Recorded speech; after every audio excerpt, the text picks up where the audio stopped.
Welcome to Souls Off Script, episode 4. I said 4. Not 3, not 2, not 1. 4. And yes, we do promise to give you guys the best.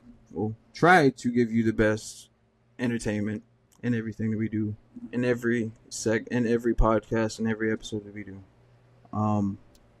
With that being said, there are some things that I want to talk about before we get into this segment. Mental health, guys.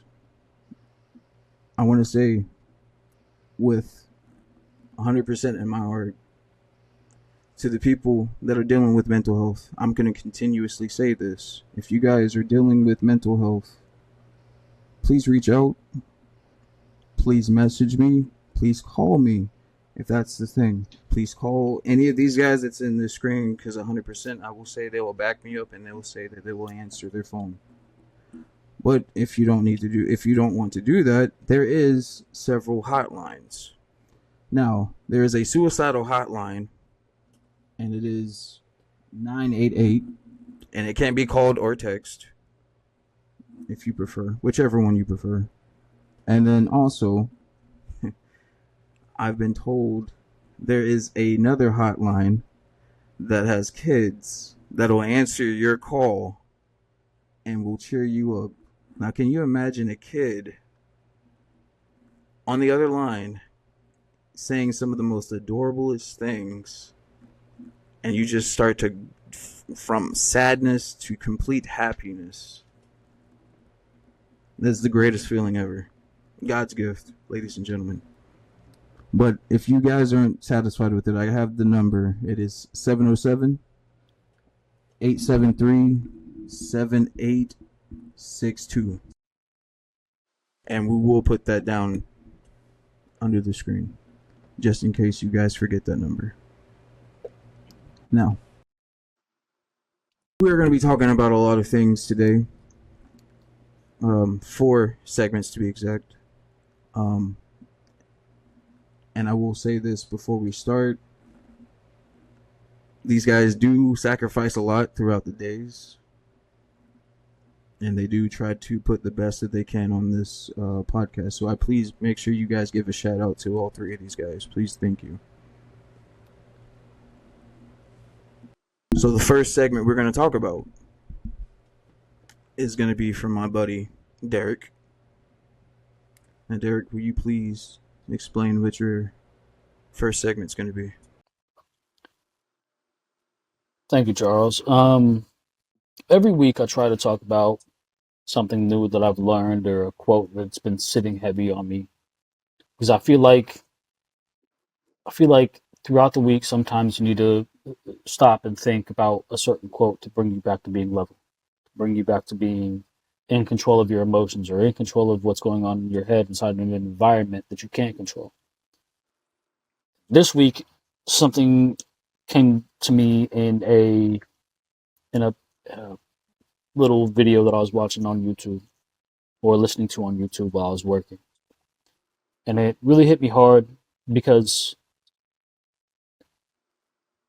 we talk about like communication, we talk about relationships, we talk about statistics and all that good stuff, but this one thing has been a deal breaker for 90%. It's been responsible for 90% of the divorces throughout time.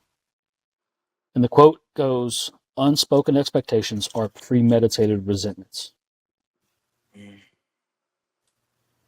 Right?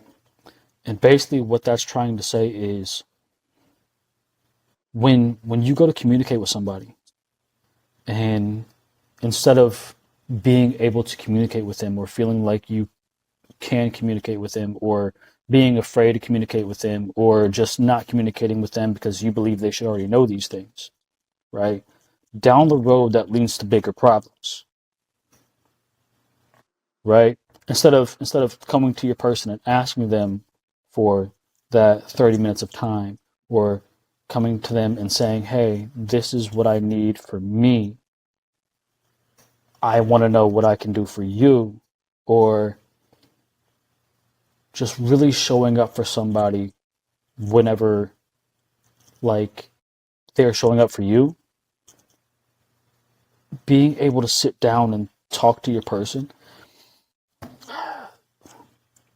We live in a day and age where we have our best friend and then we have our spouse.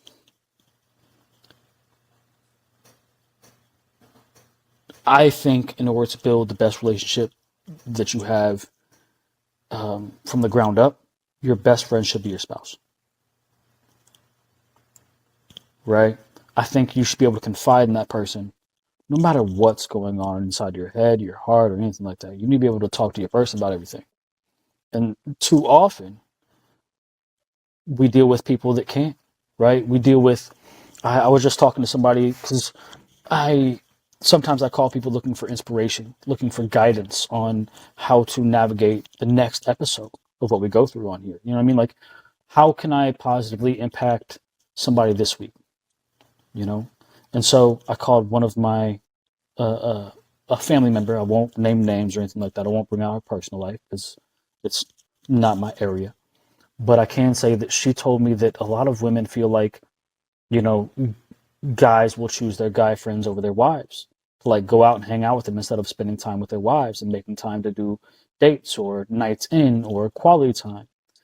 And I mentioned to her, I said, you know, is it because these husbands feel safer with their friends? Like they can converse with their friends without being judged, without like they can communicate their feelings without being made to feel like lesser men or made to feel like, okay, you know, even though you have that problem with something I'm doing, that problem that you have with me is originally caused by you. We have to create a environment to where we nourish each other, you know. And I feel like one side of our race, right, sees it one way, one side of it sees it the other way, and nobody's really wanting to reach out and be like, hey, this is how we're seeing it. Can we build a bridge? We're just kind of like doing this back and forth, back and forth, back and forth until eventually we all break.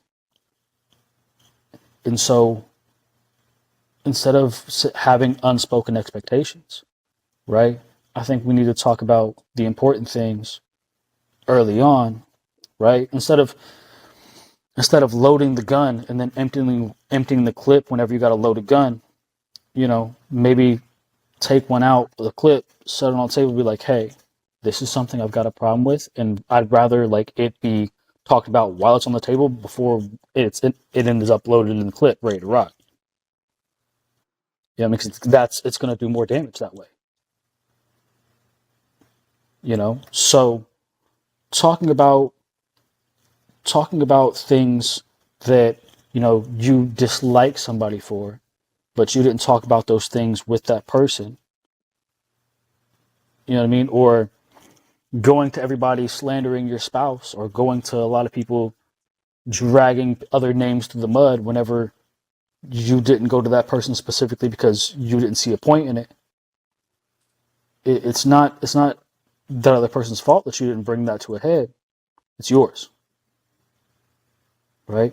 If you didn't try to communicate it, it's your fault. If you didn't communicate in the wrong way, that's your fault. If you weren't if you weren't a good listener in the moments where somebody was communicating with you, it's your fault. We gotta stop taking all of this and making it to where people feel like they aren't capable of being loved, or aren't capable, or people have to like, you need to set your pride aside, or people need to be prideful and win the argument, and then all of a sudden, you know, it's, oh, I lost this battle, that's fine. Oh, I lost this one too, okay, that one doesn't bother me either. Okay, well, I lost this one, this one, this one, this one, this one. You know what I mean? And the war's coming up, and I'm probably gonna lose that too. That's So deep. talking to people and being able to set your pride aside for the greater good, like, okay, it's not me versus you versus the problem, it's me and you versus the problem. You know what I mean? So, and I talked to this person for like 3 or 4 days, like 6 hours a day at least, and she really poured her heart out because she was talking about how the things that she's gone through in the past year, year and a half, 2 years, the things that weigh in on her as as a person, as a mother, you know what I mean, as a person trying to figure things out later in her life. And it weighs really heavy on me because a lot of my life I've I've heard a lot about men, I've heard a lot about women, but you rarely ever hear like the the truth of it from someone who's so gentle and not derogatory. You know what I mean? Like she didn't drag her ex for what happened, what transpired. Rather, she instead of instead of her tearing out the roots and burning the whole thing to the ground, she learned that okay, I don't have to rip up the roots. I just gotta plant some different soil around it to nourish it differently. And it's a beautiful thing to see, and I wish more people were like that. I mean, I wish more people knew that they they're not broken. They're not they're deserving of love. You know what I mean? They're deserving of the time, the 30 minutes a day. You know what I mean? They're deserving of the every other weekend date nights. They're deserving of the quality time it would take to set aside to be that person for your person. You know, it, you really see people in different light when you see how they get through things and they still have that twinkle in their eye instead of just being a cold hearted monster, right? And so, talking about unspoken expectations, talking about, you know, um, people that load the gun, then empty the clip, all at one time in one argument rather than sitting down and talking to their spouse individually as things progress, and learning how to navigate all that, learning how to set your pride aside and be okay. No, you're right. Maybe this is something I can work on. Maybe this is something I can grow into. Okay, yeah, I've been heavy in my anxiety lately, but this is what's causing my anxiety. Could you help me out with that, please? You know what I mean? Like being able to sit down and be like, yes, I am not this person right now. Here's what's causing me to not be that person. Can you help me become that person? Can you sit with me while I become that person? You're not the person in these areas. Can is there anything I can do to nourish you into growing into that person? Like these are the discussions we need to have in order to really bridge the gap and change the divorce rate from being twice the marriage rate on average every year.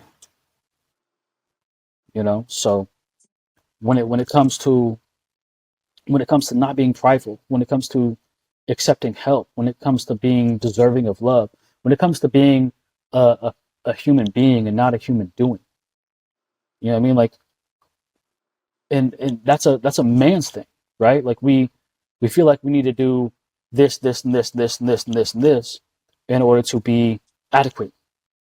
Whenever we're adequate enough, you know what I mean? I had a problem where, and I realized this, and a lot of guys have the same problem, where my spouse was asking me what I want for my birthday or what I want for Christmas or something like that, and I'm like, no, I'm good. I don't need anything. And it's like, why am I not accepting someone giving me love or giving me things to show affection? Why do I feel like I'm not deserving of that love and affection? And it's because throughout time we've kind of been trained, hey, we gotta earn that stuff. We gotta earn that stuff. And then we set our goal on this high thing that we're down here and we're building up to it, but we're not quite there yet. So we haven't earned it yet. Right? So for me what it boils down to is learning to be better at not only accepting things, right? Accepting that I'm not perfect, but also having a person that accepts that they're not also, and who is willing to work on their stuff just as much as you're willing to work on yours. Who's willing to sit down, like as soon as a problem arises, and not like 3 months down the road, right? Whenever, okay, this is the one problem I have, and then she's like, okay, well, starting from 3 months ago, I've got this problem, this problem, this problem, this problem, this problem, this problem, this problem. You know what I mean? Like, oh, you didn't do the dishes last week like you said you were going to, and like the weekend before that, I asked you to take the trash out, and you said that you would get to it, and then you didn't do it, and I ended up having to do it. And then 3 weeks before that, whenever I asked you to go pick up the groceries, you never went and picked them up. And then I two get weeks it. So before like, that, so you you know, want to it like handle it in that moment and not letting it build up over time. I feel you. yes, because That's there's there's another quote that I ran to where a snowball can cause an avalanche, right? Top of the mountain, it's just snowball. But as it cascades and rolls on down, it becomes something much bigger and much more aggressive over time. And so we really have to sit down and contemplate, okay, is loading that gun, is that gonna hurt us like badly down the road? Or can I sit this on the table and be like, hey, here's one of the problems at. Can we make adjustments and go from there? So unspoken expectations are premeditated resentments. And that's what I'm hyper fixating on this week. So I fuck with that. I fuck with that heavy. Like, yeah, You and man. me don't let both. it build up. Don't let my frustration build up. Because Absolutely. yeah, I I feel know you. a lot of men definitely struggle with that. Like, as a man, you're not going to just put it out there on the table for everybody to know. You're going to hold it in. But thankfully, we have a place like this where we can lay it on the table with grown Yeah. Absolutely. men to try and figure it out amongst ourselves before we go into this world and have to deal with their expectations of us. Absolutely. So, I'm most definitely. I put it on the table and like I'm more of a I'm gonna handle it now because I know if I don't get it off my chest, it's gonna be something more yeah. Hmm. And look, difficult to deal like, with later. So that's why people be like, I have a more of a like, oh, you crash a little bit too much, and I'm not really crashing. It's more of a I'm letting you know because I'd rather us have this now than you to do something small, like because all this pressure and built up, you could have dropped a pencil. Now I'm snapping at you for like 6 months worth of bullshit. and So see, you're like, that's well, damn, it's just a pencil. It's not that serious. But the principle is in order now.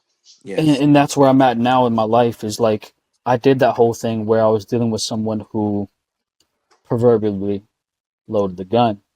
You know what I mean?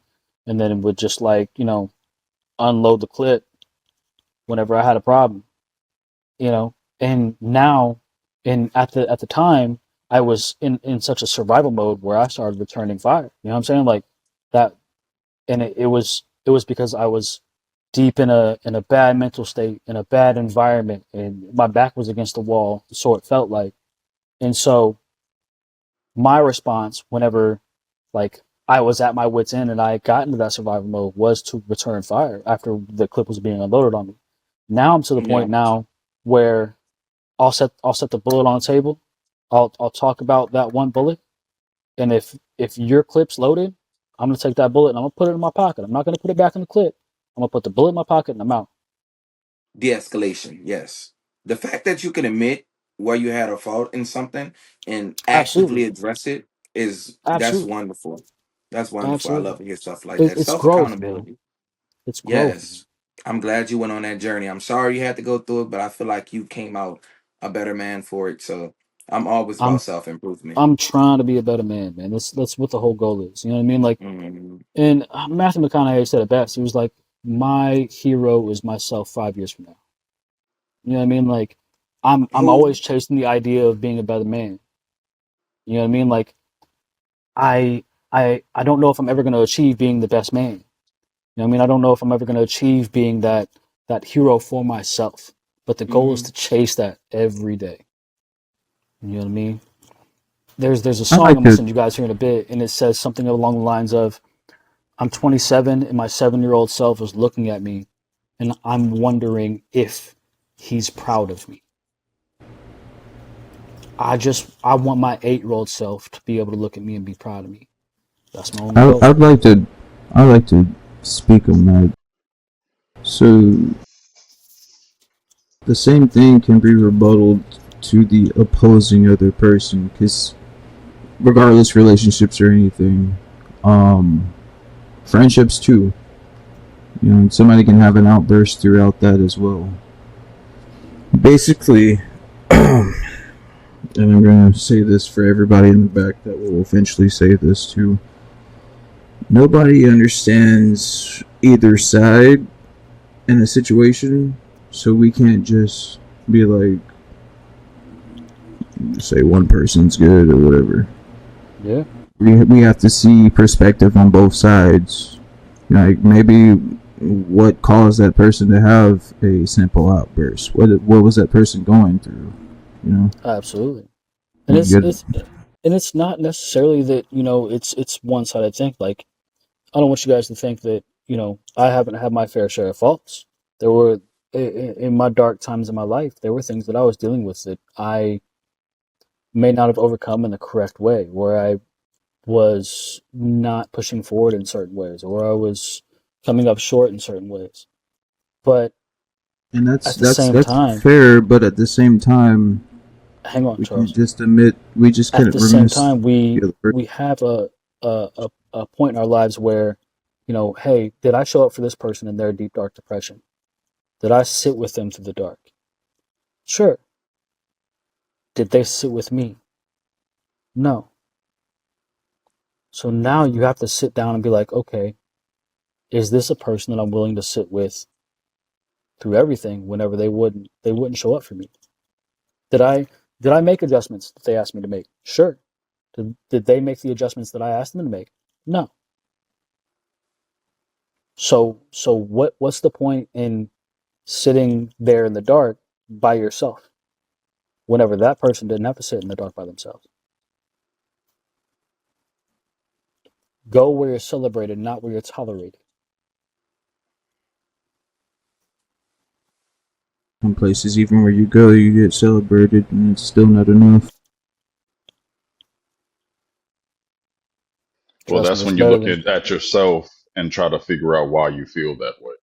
If you're in a place where Yes. you don't feel like you walk in that place and everything that you know is home, and I mean home, where all your guards are down, you go home. yep, A lot of I absolutely. men don't mean, have that, and a for lot of men don't instance, know how to create that. there could be several instances on that. I mean, there could be some people that could go feel home and hang out with some of those people that they've known for years, and no, I'm not gonna touch bases. Well, actually, no, I'm gonna say it. Fuck it. You've known these people for years, and you think you know somebody, and then they like spin off and show their true colors. For instance, hypothetical, of course. Um, at that point, you ask yourself, is it even worth wasting your time on that situation? So something I've noticed, and this is probably late in my life for me to be able to notice this, and a lot of people notice this probably earlier than me. I'll plead ignorance, because different people grow at different rates, right? But Ignorance is bliss. something you have to eventually embrace is people change, Yeah, right? everybody change. It's called time. It's called life. What I'm saying is sometimes the people that you hang around with when you're at a certain age aren't the same people that you were hanging around with when you get to a different age. You have to be able to sit down and be like, okay, is this something that nourishes who I am or who I'm trying to become? No. Okay, I should go. Or it is if like with up north we have if you're playing in snow without gloves, right, you can get frostbite on your fingers. And eventually Mm-hmm. that frostbite can spread to the rest of your limb, right? It can kill your entire, from your finger to your hand, from your hand to your arm, from your arm to a lot more other things. And if you don't cut that off while you have the chance, it can kill you. Sometimes you So, gotta lose a limb to save the body, dog. So it's figuring out what part do you really want. Are you really secure in who you have around you, what you're doing, that whole nine. Mm, Now, again, and as I'll far as answer. growing, like we all gonna grow. Like you have to evaluate who's around you. You can't if you stick with the same people from day one. Okay, maybe that might work out. That don't work out for everybody. But if you got people around you who are telling you, who are helping you, who are doing what they're supposed to do, maybe not the way you want, but having a friend, having a person, having a dog, having a cat, having something, someone, something. They Absolutely. ain't gonna be perfect. They're not. But you can evaluate what you want in your life. Only you can. Only you can You decide what's worth fighting for and what you need. Like sometimes you got to burn the bridge. You know what I mean? Sometimes you got to burn the bridge to save the island. Sometimes you got to cut the finger off to save the hand. Sometimes you got to cut the hand off to save the arm. You got to figure out where you're willing to draw that line at, and then stand on that.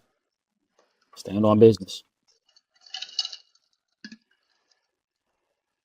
So, Got to do what's best for you, but and Yep. that's survival. You know, I doing will what's best for you. I will yield the floor because you know I feel like I broke ground on something there.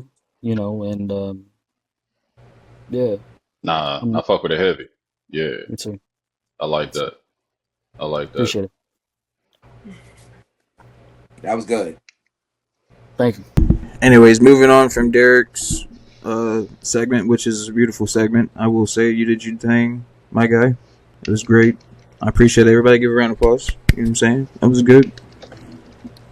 But I can't Thank you. I help really appreciate it. but see what is behind you on that screen, my guy.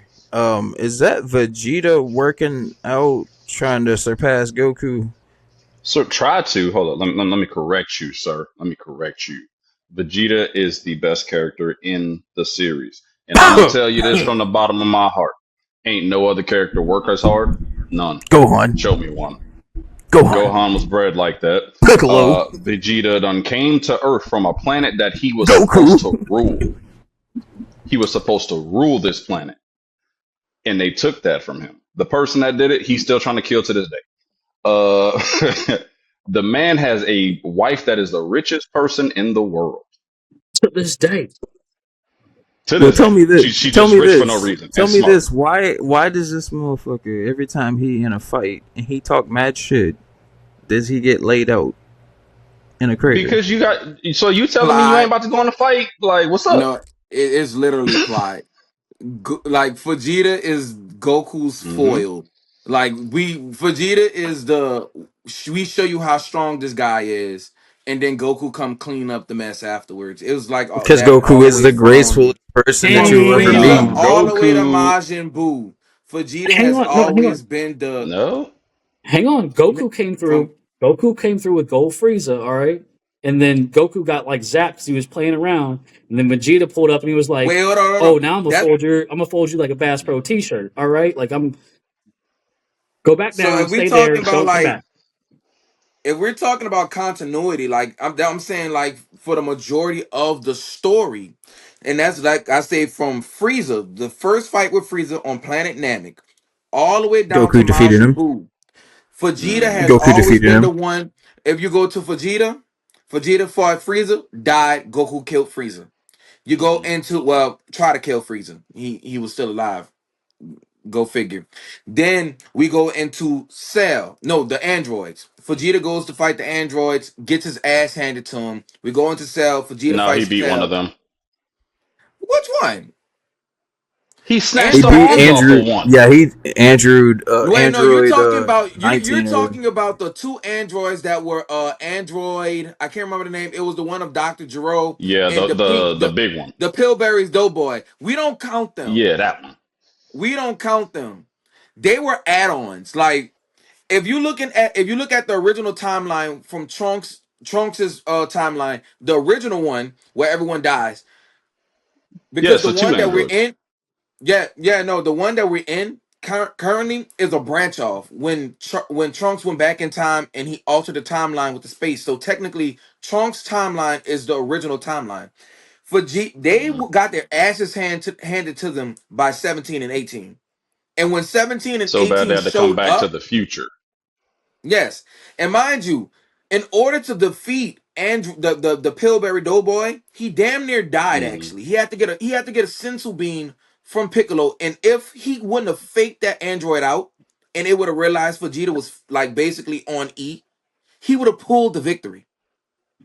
So So Vegeta has always been like, if you go back and watch the episode, he used all of his energy to like to show, oh, I'm a big bad Super Saiyan now. He used all of his go power on trying to best the android, and he exhausted himself. So he had to fake it in order to be able to make the android think, oh yeah, he's gonna kill me. That sounds like a little man syndrome problem to me. hang on. Can I step in No, real quick? I'm still Because waiting kind for of after your y'all. argument, they call me. What I'm saying is I would agree with you with the exception of when Goku Black pulled up. All right, dudes in Wait, no, like Goku's we're still on body. Z though. Like Vegeta Dragon folded Ball his Super is stuff different. away. Yeah, Super is different. Yeah, We're talking All I'm about saying is, Super is DBZ. all I'm saying completely is, he's like different. Vegeta was like, yeah, you got a Saiyan's body, but you don't know what it took to make that, to That's build that. true. But when The you're going into Super, Hey, it's hey, different. you know what's the best part about this conversation? Mentally, look at all y'all. That's why I talk about this. That's it. See, all of us could have our different opinions on this topic and That's it. still be sitting here. And we will argue this all day, y'all. All day. Mm-hmm. That's why I say A what I whole, say. could be a whole nother Realistically, I hour. bring this topic up because of what this topic represents. Anime in itself is something that's going to teach you way more than you think. Regular cartoons ain't going to do that. From the Bloods, the Guts, to fighting, to the fighting for your family, to fighting for the Earth, for fighting for another universe. Like they teach you that family is everything. This is coming from people who ain't even from this planet. If they understand that, they show the mother and father in the home. They show children. Some better than others have their daddy, but we ain't even gonna talk about that. Piccolo's a good stepdaddy. Uh, the shows itself, I believe, teach you Wait, go to back to push what you past. said. Piccolo is a Well, good stepdaddy, Piccolo's a great stepdaddy with the best fit. and still get his ass whooped. Piccolo's In his got the Balenciagas, sauciest drip, dog. Piccolo's got the sauciest drip. yeah, that My man, when man I that ain't gonna nigga lie, pulled he up, got the he with the best just took cape. off swag, the best his aura, but he still took off get his ass his whooped. pauldrons and was like, It here, don't hold matter. this. And they drop, bro. It Sauciest don't Piccolo drip. matter. is That's like going to go buy Piccolo a is the million epitome dollar. of masculinity and aura forming. He's a Mm-hmm. man of That little man, he words, don't a lot care. of That context, man and a don't lot of care. grit. And But whenever he at the gets end the of the day, opportunity, he's gonna hit a pose. but at the end of the He's day, gonna Y'all he's hit a just, still gonna y'all pose. pull just, up. but y'all not He's missing still the. pulling up. Y'all just not missing the fair Piccolo, point. Like Vegeta, everybody like, counts on one person to finish things, and it's Goku, obviously. and what? So we're not gonna get because that could be a tangent. Anyways, Let me go ahead and What mute you my getting as mic at, so y'all I can Tony? can let you finish your tell, statement. we love Dragon Ball Z over here. We love Dragon Ball Z. It's something you can get something out of it. Everybody can, even your little kids can. They can. It's something good to teach them. Usually it's edited pretty well. Not a lot of cursing or nothing like that. Just a lot of hands on hands. You know, putting hands on people, putting paws on people, because some people just need to have paws put on. But the series itself, I think, well, I don't even think. The series itself is worth over $23 billion. This series is so important that it could literally just crash an economy. Not crash it, but very much come close. $23 Oh no, billion. it'll crash it. It'll crash it. Oh yeah, that's a lot of Mhm. money. Like, That's a damage. oh That's yeah, critical damage right there. yes. So I mean, you're talking about people losing jobs and stuff over this. That's crazy, right? But that shows you how much people really love the story of somebody pushing past their limits. And at The that point, they'd story have to of go find a real people. Goku. A person would literally Lord. kill you for saying something wrong about Dragon Hmm. Ball Z. Yes. Your Yes. life is in danger. It's You're worse in than danger. politics. Like It's Yes. worse than Dragon Ball Z politics. is it's worse serious than over here. politics. And But it'll be It'll come from anybody, man. Small Yeah, little, fuck. cute, innocent person. Like, nah, you should say about Goku. You Yeah. know what I'm saying? Goku and Nah, send Vegeta that, are bitch. the two characters that you gonna hear about the most. Them two. But at the end of the day, we all agree them two make that story a story you won't forget because it's a story of two dudes that come to a planet, have a family, and then fight for this planet. I don't know very many stories better than that, but that's mainly what it's about: family, friends, fighting for people that you love. Now, anime is important on a different level financially, mentally, and I just want to tell y'all, anime has been here since the 1900s, not even early 19, like not late 19, but the early 1900s. Like this is some very old entertainment, but it's a very good way of expressing yourself. Um, I believe Dragon Ball Z and other animes should be in everybody's TV every day, all day, Well, at least for because you're those that always going to love get something. watching anime. You No, can't force no. somebody If that you doesn't if want to you don't watch like anime to Dragon watch Ball anime. Z, go find another anime. Y'all watch Pokemon, Naruto, Naruto, Attack on Titan. Demon I can Hunter, keep going. Attack on These are Titan, shows that people has made One Piece. that if you watch it, you gonna get something. It ain't mindless, nonsense. It's an actual story. So I challenge anybody watching this. Go watch anime. Go. This is how you find you an anime man.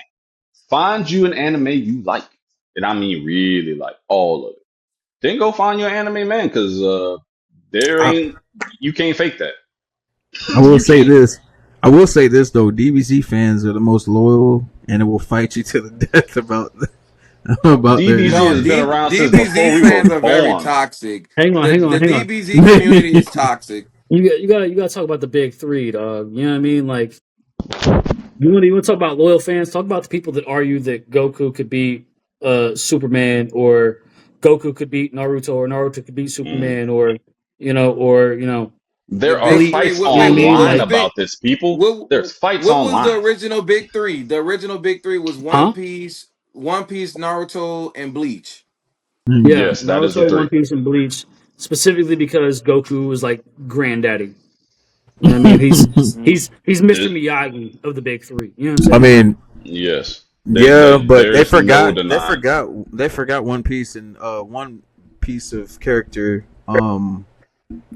They call him Son Goku, and Oh, nobody like the likes. bridge like part after the tournament and all that shit with the red headband. No, I'm talking about the person that was before Goku, because they said everyone's saying that they got this person from this character and made Goku. Well, I so forgot Sun his Wukong name. Yeah. has been like Yeah, it's Son a I want to say Wukong. an Asian tale. Yeah, Yeah, that's an Asian tale from almost 1,500 years mm. ago. If we want to He's talk he's he's about like actually That he's actually like dude an Asian can beat deity. anybody literally with just his He's fist actually movement. yeah, like an he's a Asian. literal god, bro.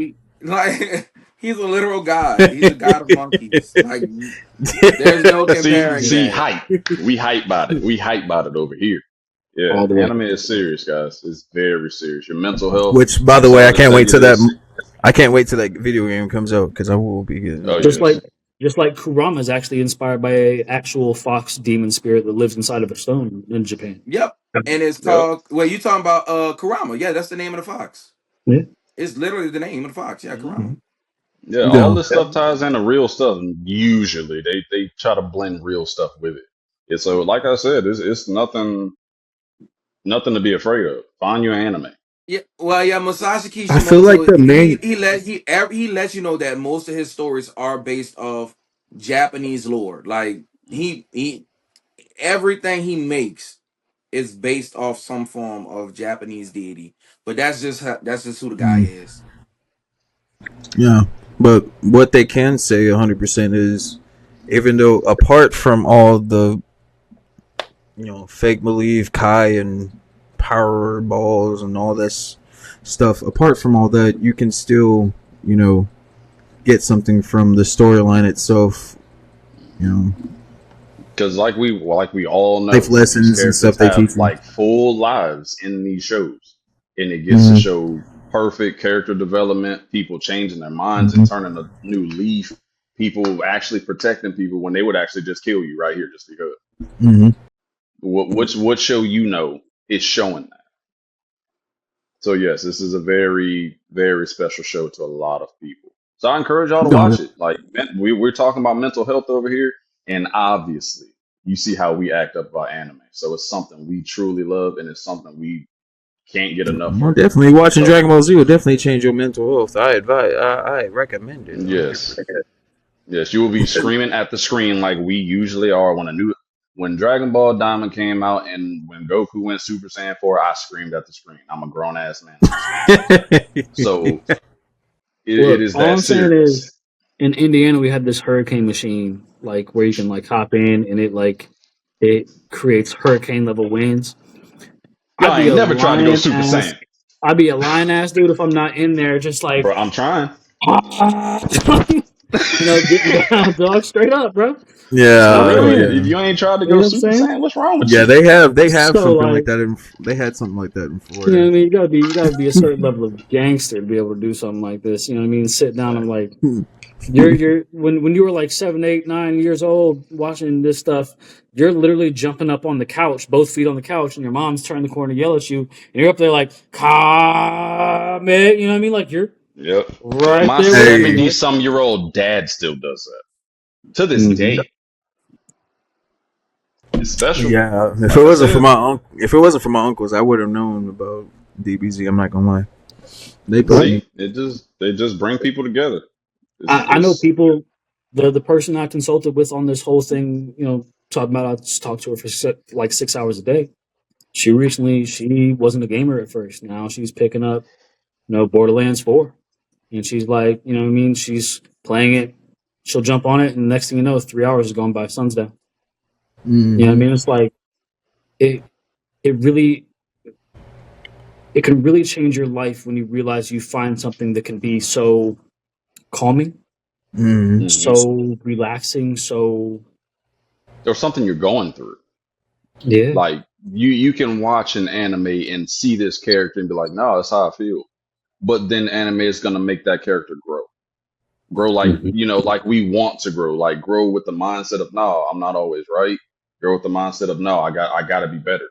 Like Dog, Naruto Shippuden, when Jiraiya came through and started dropping like wisdom, like just dimes of it, just like line That after just goes line to after show you. line.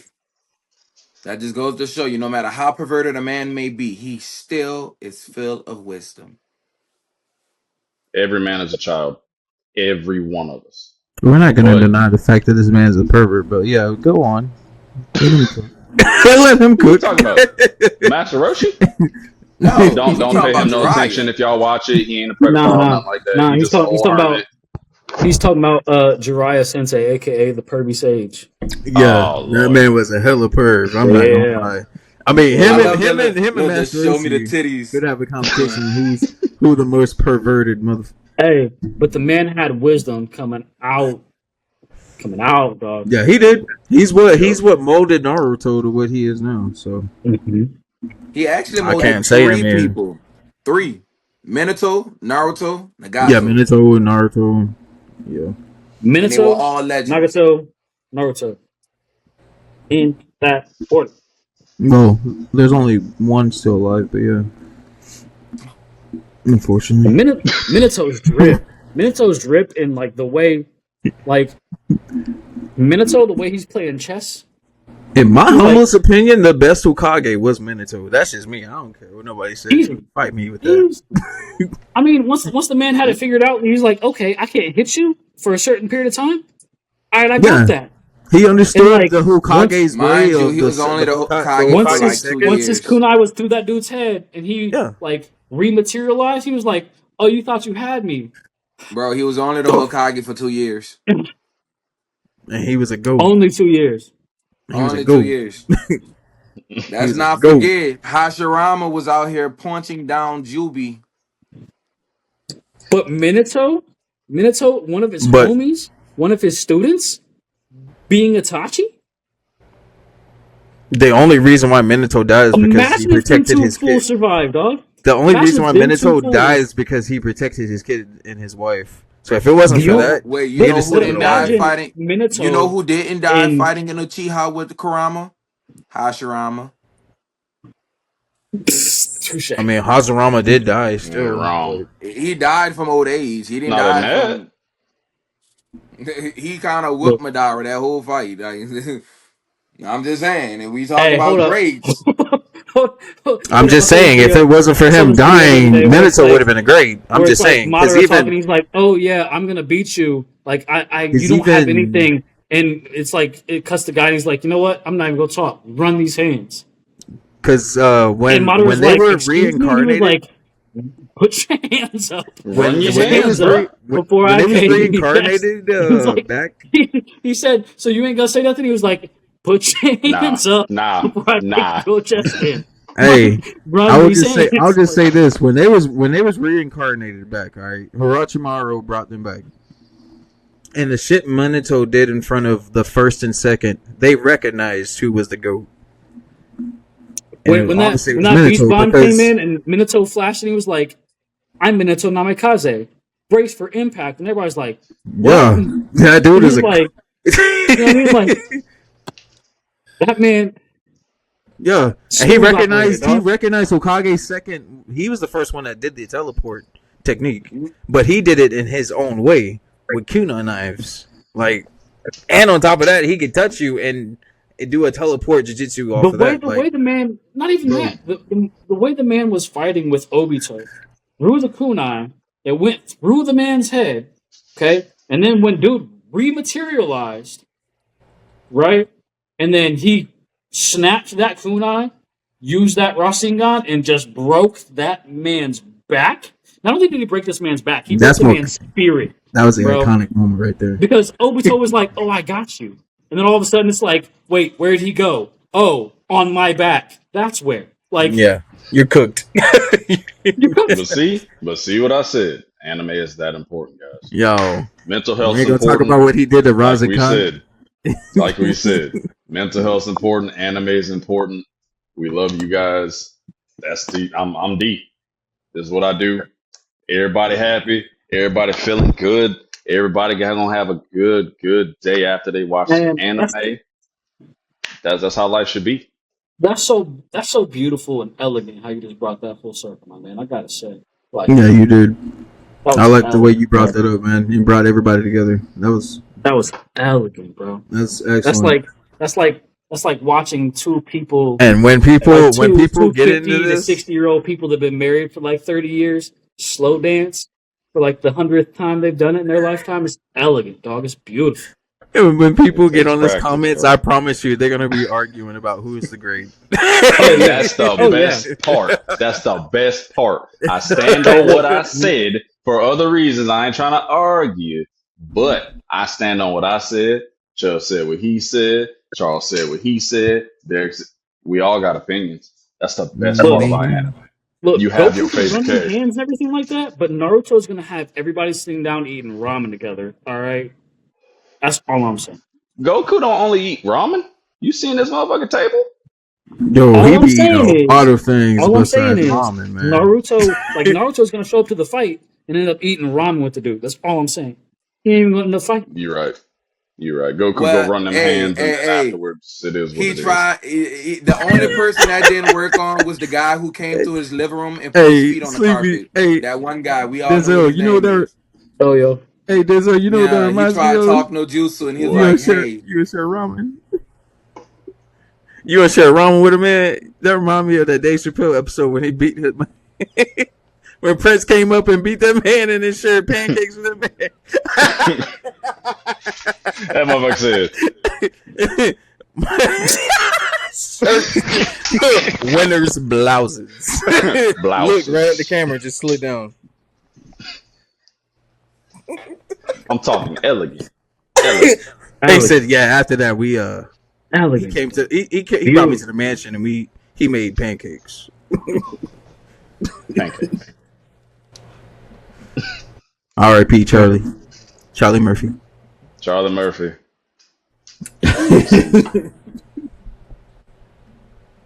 All right. Other than that, that was a beautiful segment. Denzel, Derek, that was wonderful. This next segment, we're gonna take it a different depth. Since it is getting closer to October, I'd like to share a little something that's happening in a little spot in the forest. It stretches for miles, may I add. Yeah, I'm gonna talk a little paranormal. Paranormal, a little bit of realism, because I mean we don't know necessarily what's going on in this forest. Basically, what I'm saying, people, we talking about the Appalachian National Forest. Okay, that's all I'm gonna say to that. The Appalachian Mountains stretch approximately 1,500 to 2,050 miles in depth. When you think about that, you can fit a load of football fields in it. That's all I'm going to say today. Just look at it. Just look at it. Just look at this. Just get a glimpse of this. And you can't tell me when people say, "How did this person get lost?" Well, here's your factual geographical map right here on how this forest stretches. And there's a lot of souls in this. A lot of lost souls, to be exact. May they all rest in peace. But extending from the island of Newfoundland in Canada to central Alabama in the United States, the range is considered one of the world's oldest, and it serves as a natural barrier between the eastern U.S. coastal plain and the interior lowlands. That it stretches far. And the Appalachian Mountains are perceived as paranormal, which I will get to in just a second, due to their immense geological age, which gives them a mysterious and ancient feel, combined with the region's dense, dark forest and historical isolation, which fostered rich traditions of storytelling and folklore to explain the unknown. And I'm pretty sure everyone has TikTok at this point, and I'm pretty sure you guys have seen a lot of speculations, videos of paranormal things that have happened in this forest, and people are saying that there is some paranormal that could be due to maybe some crazy people that are just hanging out in this forest. Because I mean, again, this forest stretches far, so we don't know necessarily what lives in this forest. But I'm gonna share with you guys three videos about the Appalachian Mountains. Go ahead. Appalachia.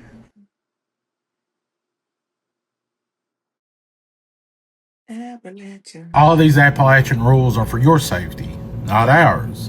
I'm going to show you why. People like me who have lived in Appalachia all their lives know what's out there. I know not every person from Appalachia believes this or has had any kind of paranormal experience, and I get it, not everyone does. But you don't whistle, you don't answer when something calls your name, and you close your curtains at night. It's things like I'm getting ready to show you. You may do it once, but you don't do it twice. I'm going to show you a picture first that was taken from a trail camera. Some people call it a mimic, a skinwalker, a shapeshifter. I don't know, I think it's a demon. Then I'm going to show you a video of what happens when you whistle at things that you shouldn't be whistling at. Let me know in the comments what you think. If you have any evidence you'd like to share, my email's in my bio. Check this out.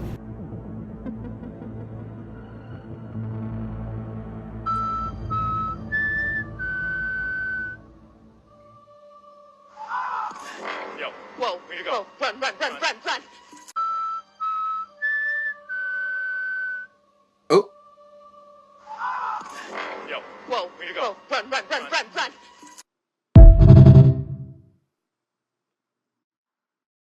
All right. They're whistling at skinwalkers? Yeah, they do have no. skinwalkers supposed. The thing about the Appalachian Mountains, and you know that is steeped in like Native American like folklore.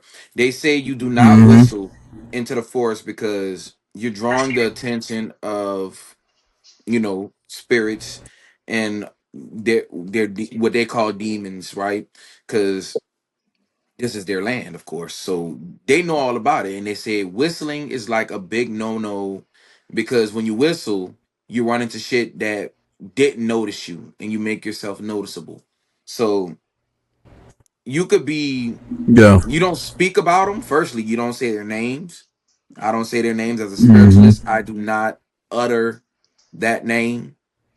I call them W's. Mm-hmm. And we all know what W's mean. But yeah, that whistle is a no-no. That laugh, like you could play, but I heard like laughter also attracts them. So just be careful. Like when you're in the woods, you're in the forest, get to your destination as quickly as possible, and don't let that Well, sucker catch you. make sure first and foremost, if you're going in the woods in a forest that immaculate and that fucking big, make sure first and foremost that you have several people with you. And I'm not talking about just two people. I'm talking about a group. Yeah, that can be a thing. Um, Secondly, make sure you have weapons. Don't just walk out freely and think it's just a walk and a picnic, because it's not. May I mind you, there's people that are ending up missing each and every day. Until this day, right now, as we were speaking right now, there's still people ending up missing each and every day. So this isn't something to be treading lightly. And Serial third killer. and most, make sure, yeah, serial killers and of course, paranormal. Third most importantly, make sure that you know your destination. Make sure you get a map. Make sure that you are well knowledgeable on your geographic map. Make sure that you know where you're going. Make sure you don't get lost. That's all I can say on that. Now, I will begin my second video.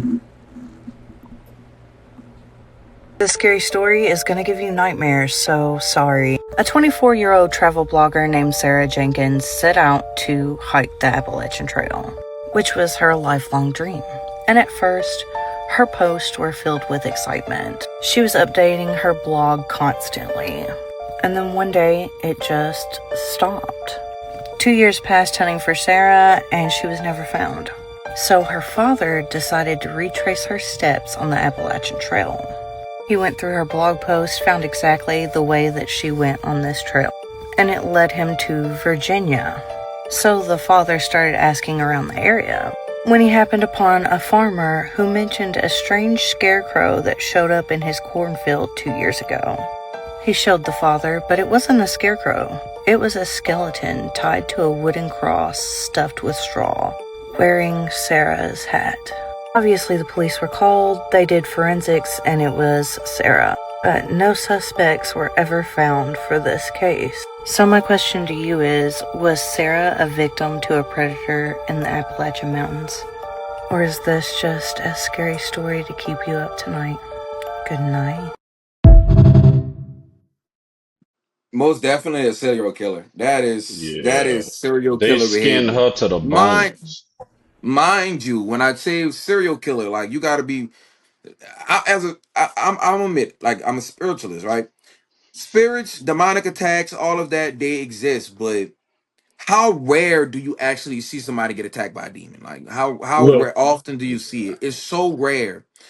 When you deal I with mean, it things is like this, rare, but if you're dealing I with a mean, so force that's got that I'm much wait, entity, I mean, anything I'm can I'm a happen. logical person, right? I'm a very right? logical person. And so I use evidence to back up my beliefs a lot. So if you look at the missing persons map of people who went missing, where they went missing, right? And you overlay that same map, right? Because there's certain hot spots around the US, particularly in the Appalachian areas, right? Or the surrounding states, cities, whatever, right? And you Mm. overlay that with a map of the cave systems in the US,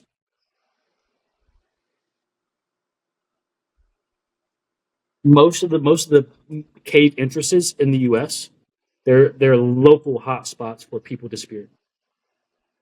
Hmm. Why these people don't be looking at that before they go? Because people love the attraction, man. The I'm It's just traction, something saying. about you them. you you got They skinned. You got skinned and stuff with straw. You didn't think that would happen, but you went by yourself. They love the mystique, Uh, man. They love the mystique. nah, just like Chubbs, I believe certain things. Like if you go and you can look this up, Ghosts of Morgan City. I am from Morgan City. I can tell you with everything in my being. Where they say don't go at night, you don't go. Simple as No, that. Our grandmother told me that. And how they making a show about this and showing certain places is like, no, y'all play too much. Like spirits is a real thing. You do not play with that because spirits attached to people. So I'm gonna leave it at that. Yeah, I okay. still believe like most of it might have some haunted connotations running into a spirit, but think about it. All of that forest, all of the wilderness, people that live outside off the grid, and you're helpless. You walking down there, they walk this every day. They see you coming, and I'm gonna tell you the most terrifying creature on the face of the planet is man. Humans are the Is it most man? Yes, humans are the most brutal creatures on the face of the Gruesome. planet. So if they have But you that's the thing. alone, But that's the thing, Chubbs. There's some autopsies that they have shown that can be explained, and then there's also other autopsies that they can't yeah, explain. and those So it's those like may at the have same time, there's those creatures may out have there that we don't know nah, of. like those may have well be some of them are spiritual. I'm not denying that fact. What I'm saying is a lot of them, like you saying the bodies of you're talking about the bodies that they discover. What about the bodies they don't? Like some of the bodies that they discovered, and there's some bodies that they don't get back. Yeah, so and there's a lot more bodies that they don't Hmm. find than they Just are. missing forever. So Mm-hmm. that Yeah. means something is happening. If we can all know Mm. something's happening, and it's all not spiritual. I mean, yeah. Somebody's in those woods knocking I heads mean, off. I'm gonna say that it could be a handful of maybe a killer, and it could also be creatures that we don't. Because I mean, Oh no, they're face it. I mean, creatures. They're definitely yeah, Yeah, very creatures. I well mean that the possible. forest, Very well the possible. forest in itself, they don't. It's huge. Like you don't know what's in that bitch. You don't know what's No, hiding in there. the most of the water ain't been explored, let alone somebody's woods. Yeah, I think I'm I just, think I'm we've just mapped a grand total of like less than 10% of the oceans. So they don't know what's out there So for real. Just like we yeah. said, so animals. Just like you know, or I know Chubbs will know the legends of the things that's in the swamp. Mm-hmm. Trust me, I already know about that. That I'm sorry, that's the scariest thing I can think of. But Yeah, they still that's can't tell you what making them sounds, what's making stuff disappear. What they can't tell you, but the locals will tell you, nah, bro, don't go out there. the only alarming thing that would Sorry, my bad. Go ahead and finish what you were going to say. The only alarming thing that would probably scare me if I went to Appalachian Mansions would be somebody telling me don't whistle. Like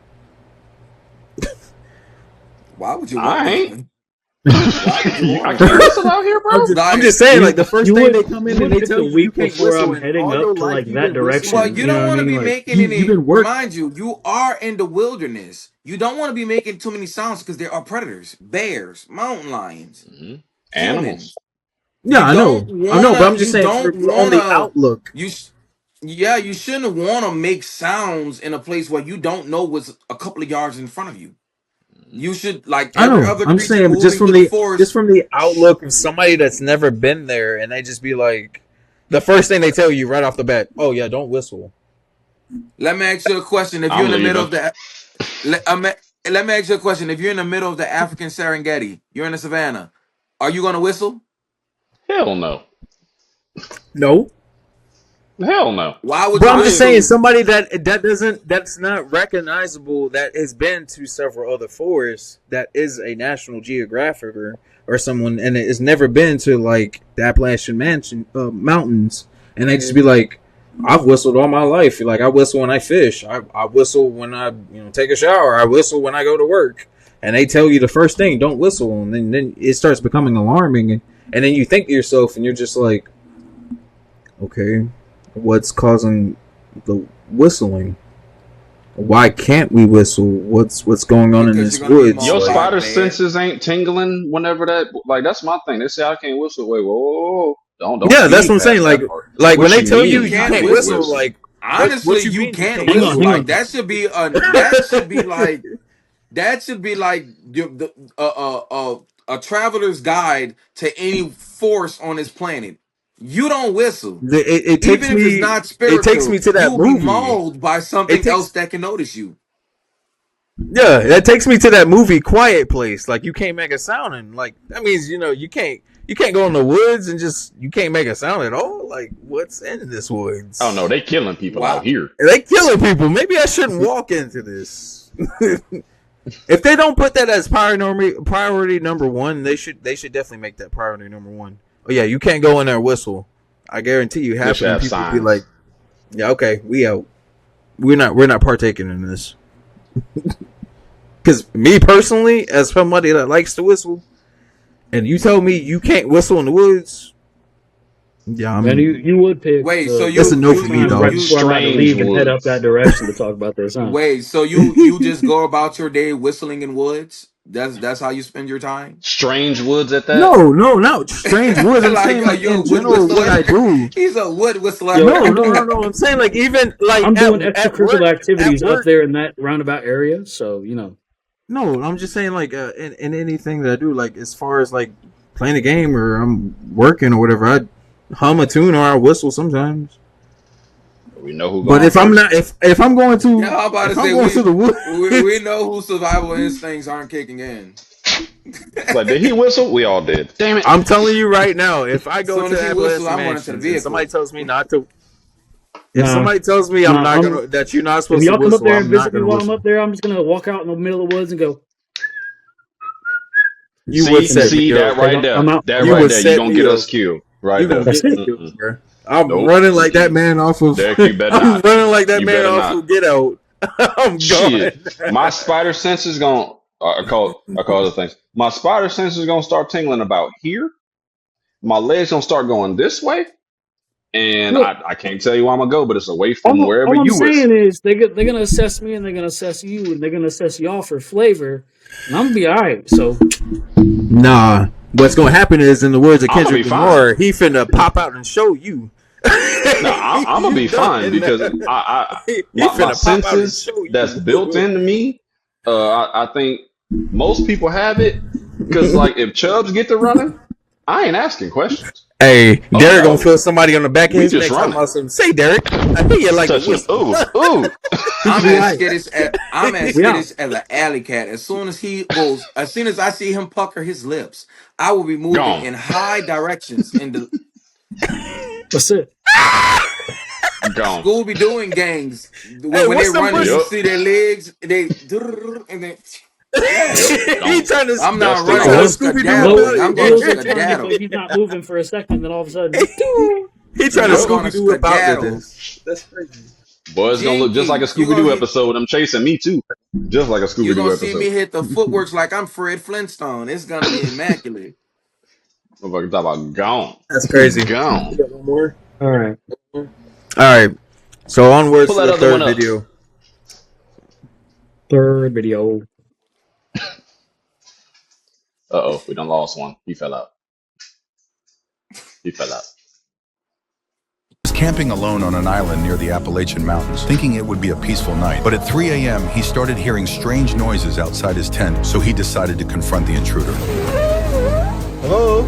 I think it's kind of on an island here, so there's river on that side, Very hard to get down here. If it's a human, that is. At first, he ignored these sounds and decided to sleep, but then he heard something even more terrifying. I've got a knife in here. I've got a knife! He tried to scare off the intruder, but it's the worst He thing tried you to can do do in what? a situation like this, especially near Appalachian Mountains. So unfortunately, this was not the end of chilling experiences for him that night. You're the last person to see me alive. After waiting a few minutes, he decided to leave the tent and investigate what was going on. As I said, I'm basically on an island, so there's no way that anyone could actually get it. Jesus Christ! Hello? Jesus Christ. So they say, how did you sleep? I'm like, great. Like a psycho with a knife. In the morning, he found a suspicious object that could have been brought there by something that caused these noises.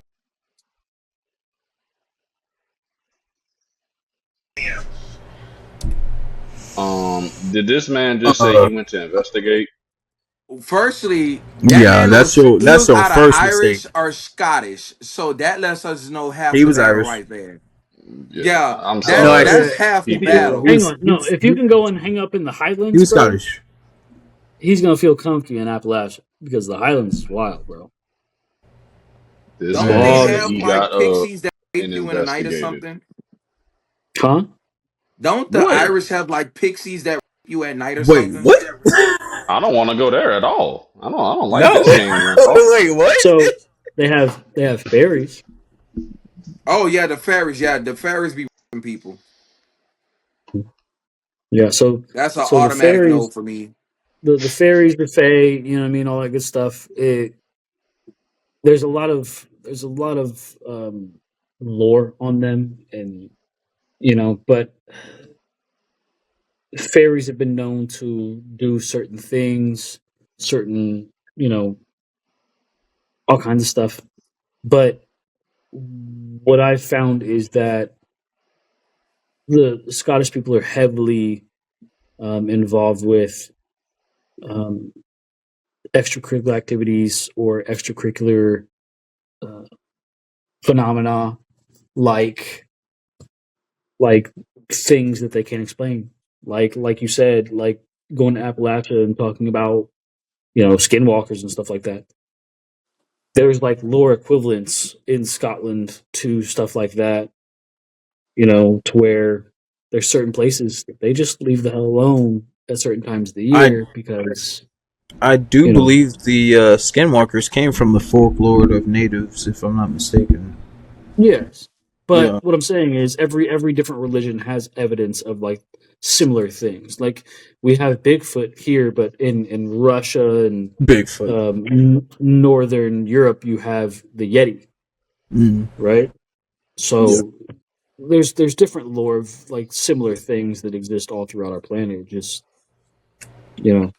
certain things you don't mess around with. Well, to answer to that video, first things foremost, you messed up when you went to go have a theory of wanting to go seek these things by yourself. And I mean, when I say by yourself, you was by yourself in a tent for one. And you caught the sound on camera, and you still thought to go outside, my boy. You thought to go outside with a knife? Hey, no, I ain't gonna hold you. You thought to go outside with a knife, my man, I ain't not gonna a hold you. pistol, If not you're an inside AR, of not a a shotgun, tent, the a only knife. thing, bro, the only thing stopping anything from getting inside your tent is like 10 millimeters of thread. Like you have to, if you hear that, you got to get out because you're gonna be a burrito.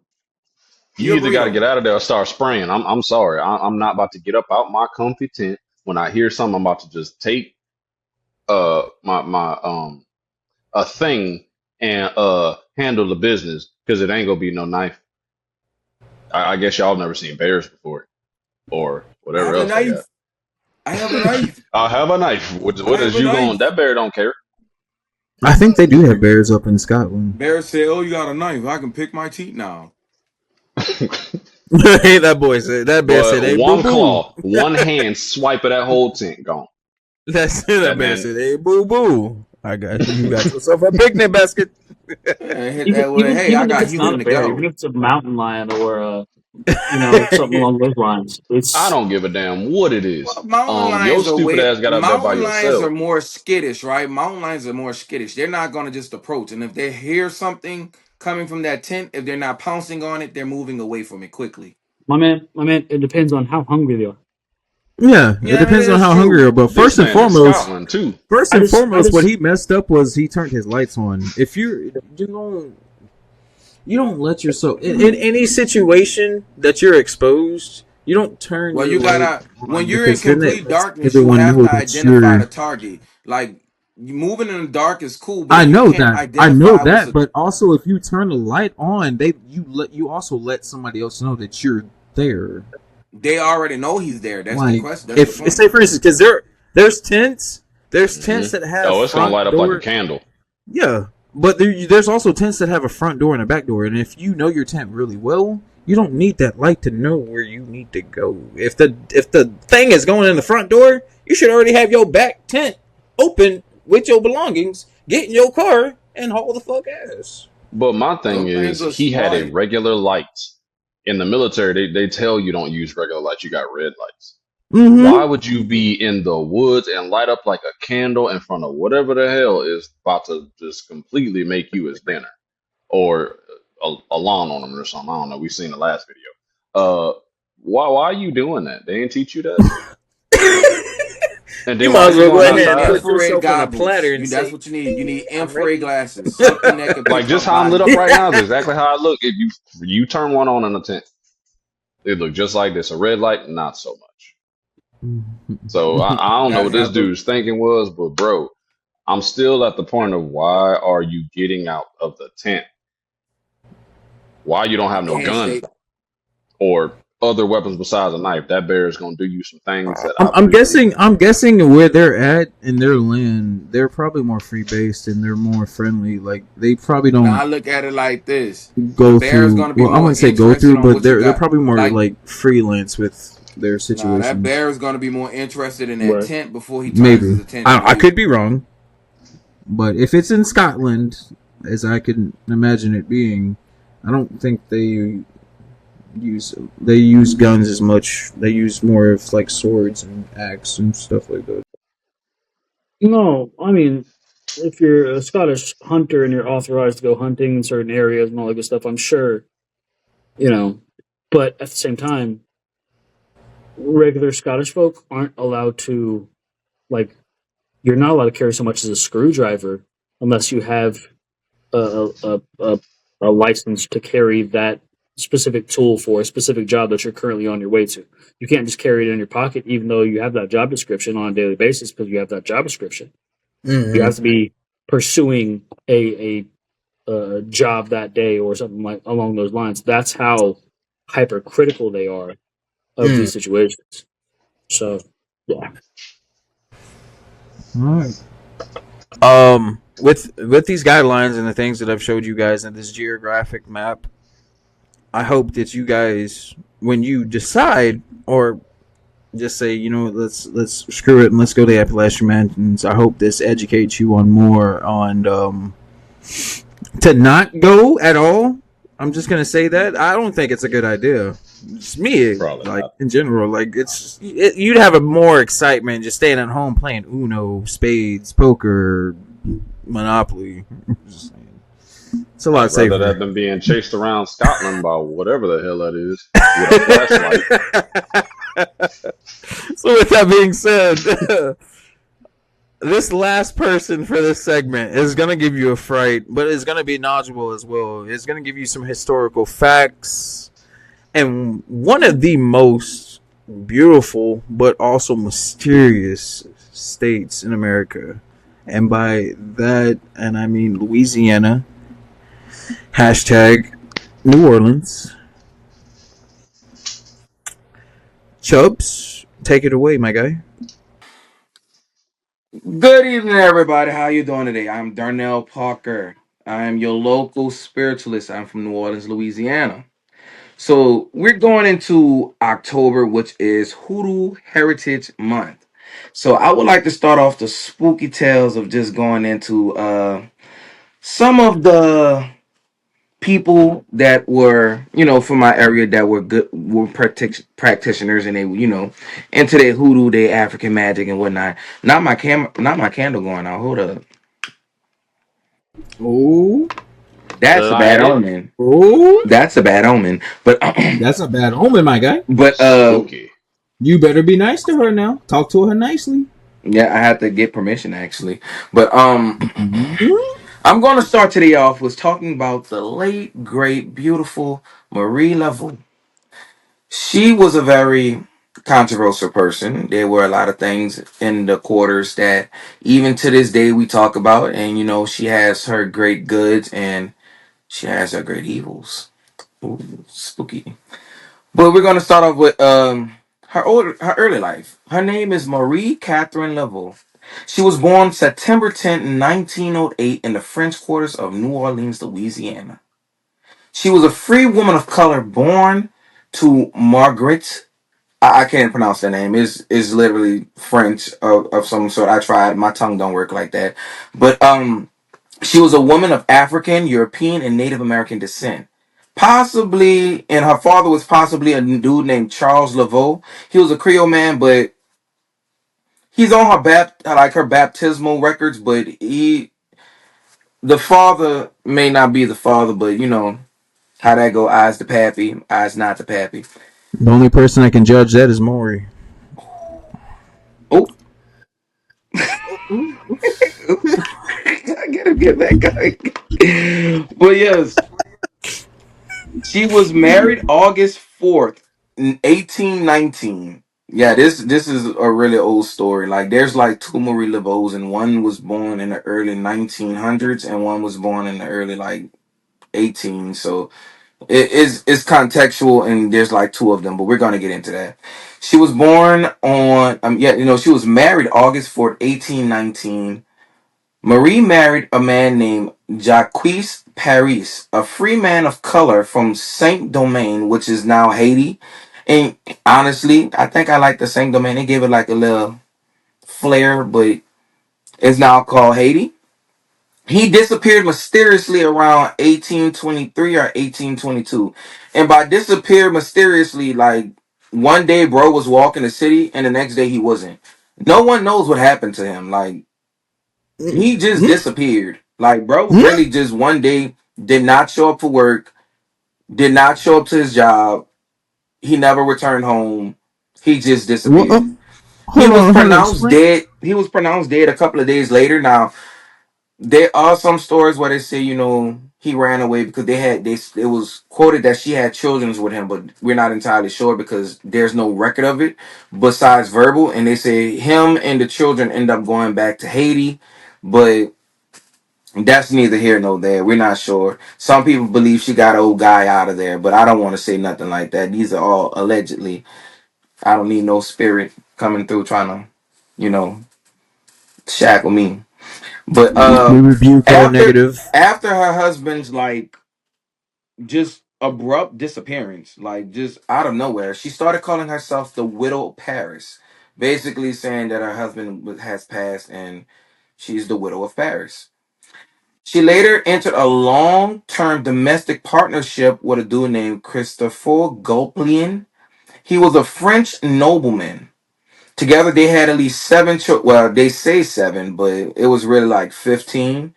And the original number of kids is still under debate, but I believe like only two of them made it to adulthood. All 7 or 15 of the children died growing up, and one's name was, I believe, Marie Philomene. That, and then the other one was Marie Hassoli or something like that. These are French names, babe. I cannot pronounce them. But they survived into adulthood. Only those two daughters, and one of them ended up becoming the infamous Marie Laveau II. She was a little bit more grisly. She was prominent with the movers and shakers in New Orleans. She was that century's what they call them baddies. Like she girl with attitude, hexing everybody, fucking people up, money, drugs, death. Like she was one of them. She was most definitely one of them. Like that's the one you didn't fuck with. That's the Marie Laveau what you say she was hexing people, turning destroying families, fucking around and finding out. That she was the original FAFO, like fuck around, find out type person. That was her. Her mother was a little bit more, nuanced and graceful. Um, she had several jobs and occupations that she occupied to keep herself money. Mind you, she's a spiritualist, and as a spiritualist, I will tell you that it's kind of hard to be a full-time spiritualist and keep money in your pocket because it's a clientele based gig, right? So you go through situations where people come to you for herbal remedies, they come to you for cures, they come to you for all type of things of that matter, like just skin ointment, how to hex your baby daddy, how to get out of court, killing your judge. The white lady across the street made you angry, hexing her and her 4 kids, and now all of them die from tuberculosis. You came to your local voodoo man, the root workers. That was like the give or take, and making like conjures like this. Like this is something that I came across, and this was for protection. And then sometimes I run into my Florida water. This is also for protection, but you can get this anywhere on the French quarters. But man, it's something to keep on. It's like holy water, but it makes you smell good. You know what I'm saying? You want to smell good when you present yourself. And apparently, negative spirit tastes the smell of a good cologne. Go figure. But yeah, we're gonna go into what is like when it comes to like voodoo practice and practices, right? What exactly does that contribute for Marie Laveau, and how does she go about her processes, right? Well, she was a big mover and shaker. Sister Girl had a lot of clientele, and she had a lot of people that did voodoo with her. So the Congo Square is like a place where the slaves would go to celebrate, right? It was like a party jaunty. They can go there, they can party on Sundays. Well, they call it, praising the Lord, because in voodoo, and certain hoodoo practitioners also do this as well, they invert the Catholic saints with African deities. So you'll have people that would go there, and they're like, to the white people, they were praying to, God and worshiping the Bible, but underneath the details, they were actually praying to the indigenous gods that came from their homeland. So they would go to the Congo Square, and she would basically perform rituals, and she was getting paid. And sister wasn't performing nothing for the free. Like, she was also a hairdresser. Like, she was a hairdresser. She was a herbalist. She was a consultant. Like, sis had her shit together. She had a close circle, but it bought her money.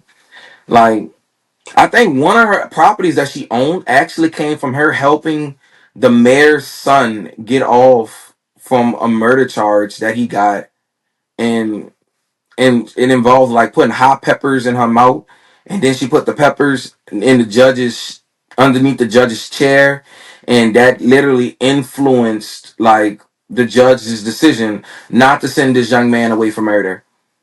Like, she was the best lawyer you can find for the price of one house, because that man gave her a house, one of the houses she lived in, and is now being used as a tourist attraction, which is severely disrespectful to me, because I don't understand why would you want to turn somebody's internal resting place into a shop. But whatever floats the boat, as long as it's fine with spirit, I can't be the judge on that.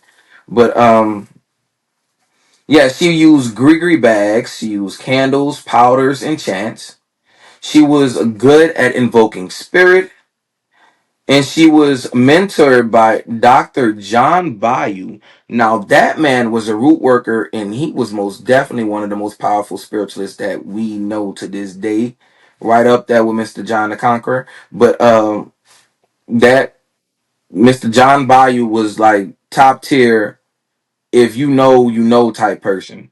And he gave her all of the tips and tricks that actually turned her into the strong practitioner that she was up into her death. She lives, and speaking of the house that she got from the mayor, I believe I believe it was the mayor. Don't quote me, but she lived in a French Quarter, and her home became the hub for spiritual gatherings. She would perform like, I want to say, like illicit services there, and that's like paying big bill. Like, you were paying top dollar to actually get to her house, and I don't blame you. Like, half the time you get people that actually do work, you don't even know these people. So for me to bring you in the house is I know you personally. You dropping a bag, and like I said, sis was never broke. She was never broke. She had money. That lady had cash. But she would also perform rituals at the Bayou St. John and Congo Square, which is where There were there's still sacred places to this day. Like today, now we don't be doing like in New Orleans when we go to Congo Square. We're not sacrificing chickens no more, but we actually get drunk and we party. Like I think last time I went out there to the Congo Square, it was called something. I think it was Margarita at the Parks, and those margaritas were overpriced, but they were good as fuck though. They was a good size as well. They didn't have no food though. Like I think that one lady was selling turkey necks, but that's besides the story. That turkey neck was good as fuck, but she wanted $20 for a plate. And I never paid $20 for no fucking plate for one turkey leg and some rice. Like the fuck? But yeah, the Congo Square we still use today is a sacred place, and you can literally hear your ancestors speaking to you in said space. Um, Not going into how she died, right? You'll think, wow, she just seems so powerful. She had money, she had influence. White people loved her, black people loved her. How did she go? She actually made it to old age. Go figure. Marie Laveau died peacefully at her home, and I believe she was 70 or 80 years old. She died June 15th in 1881, right? And her funeral was like one of the, I want to say, lavish things that you would ever see. Like one of the lavish things you'll ever see. Like apparently the city was lit up from the rooter to the tutor, like just lit. You don't see that many outgoing funerals, especially out here like that. But you know, there was a diverse crowd. Like she was popular against with all her like constituents. Like everybody knew her. They wanted to be her. They wanted to, even though they was talking their good shit, but they respected her enough to show her due diligence upon her passing. And a lot of like they say a lot of the upper class white people, such as like of course the mayor, you know he's gonna show up after getting the man's son, if he was still alive at the time, because I'm not even sure what time when he died. That was just one of the stories that I ran across when I was looking up her back history more than what I already knew. But she's believed to be buried in the Gulpion family tomb in St. Louis Cemetery Number One, which remains one of the most visited graves in the U.S. Because, well, not as much these days because people, for some reason, somebody made up. I don't know if it was one of her family members or a friend. Somebody said if you go to Marie Laveau's grave and you put 3 X's and you make a wish, she will then grant your wish. And I don't know where they got that from. So people will come from all over, like different countries, to come put the X's on there. But they stopped that. I want to say about a good 7 years ago because somebody decided that she wanted her gravesite to be hot pink. Like literally, they painted it hot pink, and that was real disrespectful. It's basically like doxing. You know, who wants a hot pink grave? Like I'm resting peacefully, and you're painting me the color of. Never mind. But ever since then, like like you would have to reserve to actually get inside of the funeral site to like they completely shut it down to tourists. You have to pay to get in, and you can only go in certain spots. Now there's no walking there freely to put the X on the graveyard, the grave site, because that's kind of crazy to me. I understand, you know, everybody has their traditions, they have their way about doing things, but I don't know. At what point does honoring the dead become desecration? That's a blurred line that America hasn't figured out yet, because even to this day, we still do it. But yeah, she was rich. She was rich and she was hexing people. Well, her daughter was. Marie Laveau II, one of the Maries that end up making it to like adulthood. That's the little side, the one I told you we were going to get back into that. So Marie Laveau II was actually a gangster. Like she was hood. I don't know how else to call it. I don't know what else you can call that. Like she was racketeering, knocking motherfuckers off. She ran with a couple of good ones, and that's pretty much for like the overview of Marie Laveau and the life that she had and the legacy that she left. And you know, money, folklore, power. People make books about her. Her legacy is still going to this day because they say, you know, if you walk into French quarters, sometimes you can hear humming. If you go to the Congo Square at night, which I don't know why you're going anywhere in New Orleans at night, that's crazy to me. But if you walk around the Congo Square at night, you can still hear her dancing to the drums of the African beats. Or, you could just want to just, I guess, try to make your way to her grave to put the 3 X's on there to get your wish made. But I guarantee you going out to that graveyard, you're going to end up with a couple of tickets as well. So your wish will be granted, but those fines will need to be paid. But, let me ask you guys a question. What do you know about the great queen, Marie Laveau? I got a question. Go for it. All right, so Charles know this. Well, I think all y'all know this actually. I'm from Louisiana, but I grew up here in Florida. I don't know a whole lot more than what my parents or grandparents have told me about certain things, but I do know that name very, very well. Is it not true if you take from that grave, something happens to you? That was said to be like there was nothing really there for people to take. People were leaving offerings there for her, and if the offerings were not Yes, missing, that's what I mean. Yeah, yes, like something that someone's brought that's a to form of her as an desecrate. offering, somebody take it. Yes, that's a form of desecrating a grave, and I'm pretty sure if somebody left me a gift and you took my gift, there's going to be a price to pay. But once again, fuck Yeah. around and find out. Exactly. And like I said earlier, I don't like spirits and stuff like that. No, you don't play with that. That is a name that even all the way in Florida, I'm like, no, don't play with that one. Hmm. Yeah, her name Wasn't is. she considered a guardian, like still to this day, like a guardian of the grave sites for those that like try to poach or like mess with people that of the innocents in Well, that there area? are a couple of stories of her protecting people who were being assaulted. Once again, while you walking in a cemetery at night is Yeah. questionable behavior. But I believe there's a story of a lady who was being robbed in front of the gravesite, and the spirit of Marie, came out and I guess ran off the 2 guys that were assaulting her. And she said by the time she looked around to give her thanks, whoever, got him off, she disappeared. Now, as to why you're walking around with a purse full of money in the middle of the night in New Orleans, once again, is beyond me.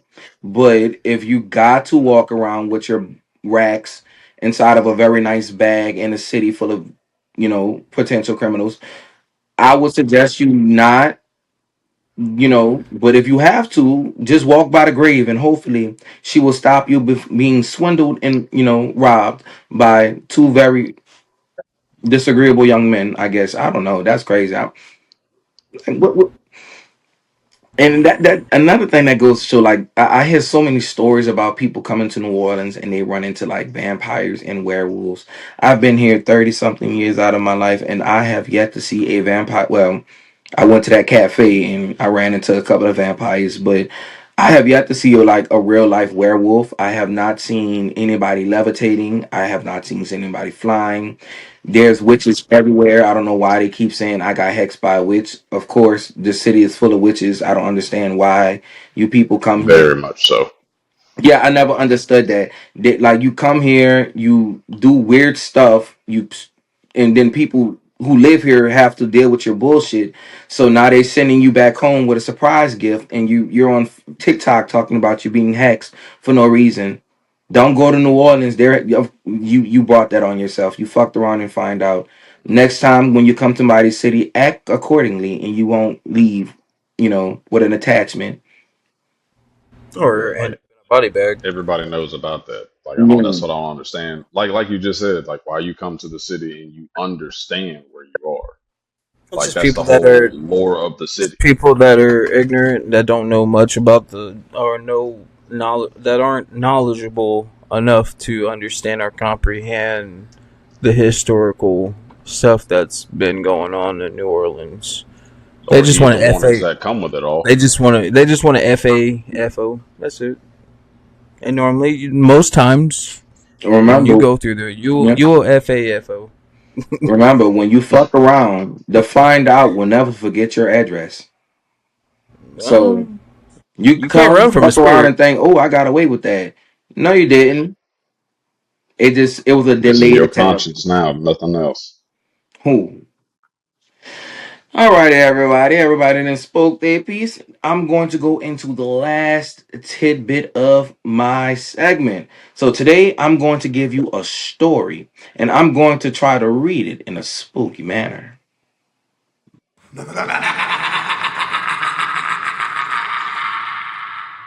In the heart of New Orleans, where the air hangs thick with jasmine and secrets, there's a tomb in St. Louis Number One that locals avoid after sunset. It's the resting place of Marie Laveau, the voodoo queen whose spirit they say never truly left. One Halloween night, a curious tourist named Elaine wandered into the cemetery with a candle, a ribbon, and a wish. She read online that if you mark 3 X's on Marie's tomb and whisper your desires, it might come true. Elaine wanted love desperately. She followed the ritual and she laid 3 X's in a whispered plea and a kiss on the stone, and the wind was stilled. The candle flickered. Then from behind the tomb, a soft voice whispered, "Be careful what you wish for." Startled, Elaine turned around, but no one was there. That night, she dreamed of a woman in a white head wrap, eyes glowing like embers, standing at the foot of her bed. The woman held a snake and whispered in a language Elaine didn't understand. When she woke, her room smelled like the incense of oils and roses. I have that same incense. Over the next few days, Elaine met a man, charming, majestic, magnetic, and intense. They fell into a whirlwind of romance, but soon things turned dark. He became possessive, unpredictable, obsessed, and belligerent. Elaine tried to leave, but he always knew where she was. She could never quite get away. Desperate, she turned to the tomb and begged Marie to undo the wish. The wind howled, her candle blew out, and the tomb cracked just slightly. That night, the man vanished, never to be seen again. Gone like the wind. Elaine never spoke of it, but she moved far from New Orleans. Still, every Halloween, she lights a candle and whispers thank you to the tomb, and listens, and warns others to be careful what you wish for. Okay, hold on, let me turn this light on. Dark. I see that. Oh yeah. On that note, we gonna end this. My light just went out. Yeah. On that note, we gonna end this. Yeah, we out of here, bro. Wait, messing around with the wrong Yep, that's it. All right, guys. I hope you guys enjoyed this segment. Make sure you guys no, dang, I don't forgot what I was gonna say because Like, comment, and subscribe, bro. What you talking about? No, Like, comment, I hope subscribe. I hope you guys enjoyed this segment. Just put a light bulb, y'all. I Script. literally just put a light bulb in that today because I knew I was doing a podcast. If you guys Why is have it gone? any, This makes no sense. if you guys enjoyed this segment, make sure that you please like. No, I literally put a whole light bulb in there like less than 45 minutes ago. Episode This 5 way, next week. wherever this way or down here below, wherever it's gonna be in this video. Episode 5 My next name is week. Charles. I am your I don't play that host. shit, baby. You've had fun with my buddies Derek, Denzel, and Darnell. This has been a great. He's still fighting this thing. Peace. We out here. Yeah.